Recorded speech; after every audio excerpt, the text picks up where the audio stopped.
Every year we cut that cake, and everybody gets a little piece. No cake this year. Okay, the food truck thing.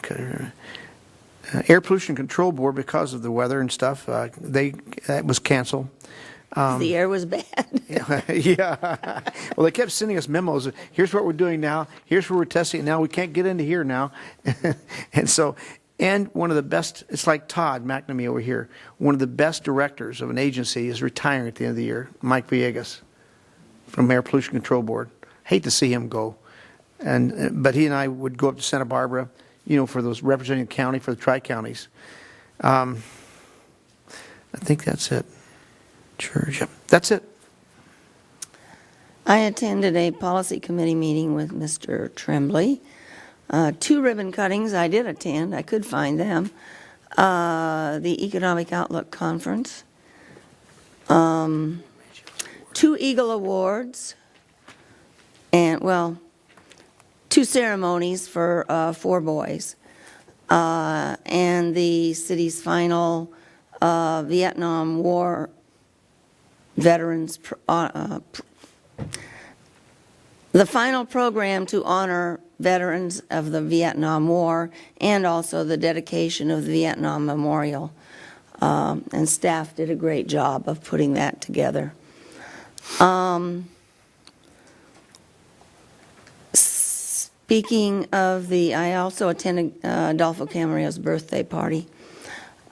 Speaking of events for firefighters, it wasn't really an event, but I talked to somebody who was at Wood Ranch a couple of nights ago, and she said there were a lot of firefighters in there, and they were all eating, and so the woman asked the waitress, is this complimentary for the firefighters? And she said no.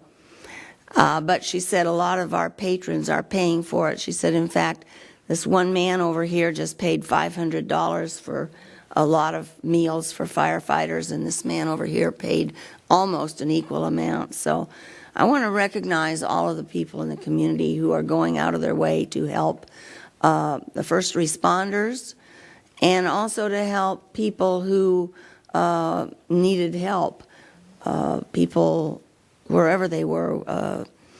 I know I wasn't the only one who took people into my house for evacuations, and so I think we need to thank all the people who did come together and are still coming together. It's not over yet. I know they say that Hill Fire is 90% contained, and the other one is 75% contained, or whatever. I don't know the new numbers because we've been in a meeting, but let's hope the winds stay down and it doesn't spread. I want to speak briefly about the election. I want to thank the voters. I was truly humbled by the outcome. I would never have guessed that was the way this election would have come out. And I will announce right now, this is my last election. And so people prepare for 4 years from now, at least for that seat. I don't know about what's going to happen in 2 years. But I thank the people of Camarillo for the opportunity to, in the end, have served them for 36 years. And I join everybody in requesting that we close this meeting. When we do close, we're not about to close yet, but when we close it, it will be in the memory of Deputy Helos and all the victims of the Borderline Bar. Alec Kaufman, Mr. Camarillo resident that played football here and died over in the same spot. Right. Cody Kaufman, exactly. And so with that being said, we have to go back to our study session. We have 2 topics left to cover, and then a closed session. And we don't anticipate any announcements. Is that correct? That is correct.